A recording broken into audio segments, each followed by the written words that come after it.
21-year-old college student from Vancouver, Canada, a quiet yet expressive girl who loved writing about her thoughts and emotions online, someone who often shared her inner struggles and personal reflections on Tumblr, making her seem both relatable and deeply introspective. And in early 2013, she decided to take a solo trip to California, something she saw as a step toward independence, a way to explore the world on her own terms, to escape routine and discover herself. And like many young travelers, she was excited, hopeful, and completely unaware that this journey would soon turn into one of the most chilling mysteries ever discussed on the internet. Because shortly after arriving in Los Angeles, Elisa checked into a place known as the Cecil Hotel, a building that from the outside looked like just another old downtown hotel, but inside carried a long and disturbing history, filled with suicides, unexplained deaths, violent incidents, and stories that made many people believe there was something deeply wrong with that place, something almost unsettling in its atmosphere. Yet Elisa stayed there, at first sharing a room with other guests, but within days, those roommates reportedly complained about her behavior, describing it as unusual or erratic, which led the hotel staff to move her into a private room, isolating her even more in a place already surrounded by darkness. And then, on January 31st, 2013, Elisa Lam suddenly disappeared, just like that. No signs of struggle, no clear indication of where she went, no goodbye message, nothing. And as days passed with no contact, her family grew increasingly worried, eventually leading the police to step in and begin an investigation. But what truly captured the world's attention was when authorities released a piece of surveillance footage taken from one of the hotel's elevators, footage that would later become one of the most analyzed and disturbing clips on the internet. Because in that video, Elisa can be seen entering the elevator and almost immediately behaving in a way that feels strange and difficult to explain. She presses multiple buttons at once, more than necessary, as if trying to trigger something. Then she steps back, moves toward the door, peeks outside into the hallway as though she's looking for someone or hiding from someone, then quickly steps back inside, pressing herself against the wall, almost like she's trying not to be seen.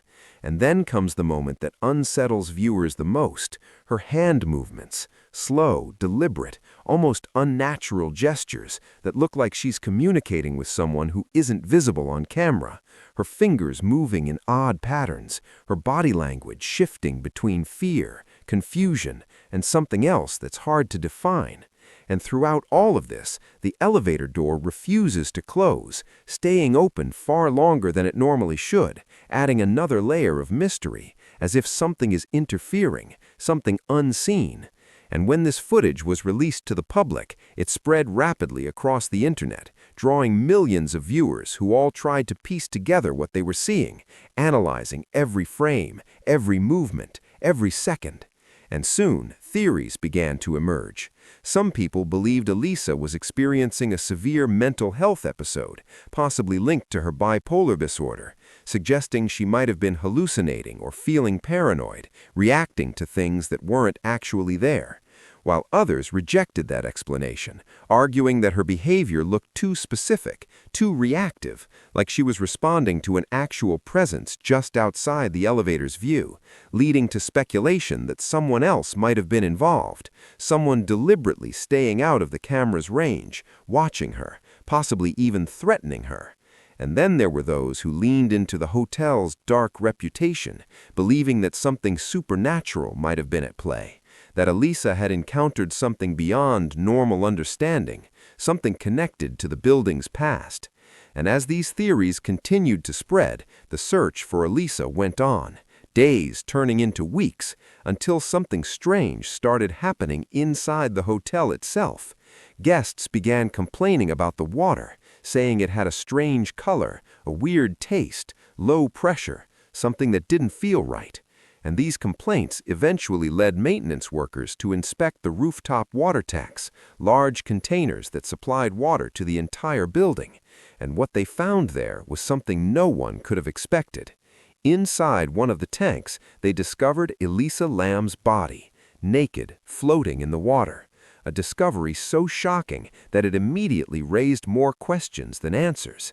Because the rooftop was not easily accessible, doors were locked, some even alarmed, and the tank itself was heavy, difficult to open, requiring effort and strength, making it hard to understand how Elisa could have gotten inside on her own without triggering alarms or being seen.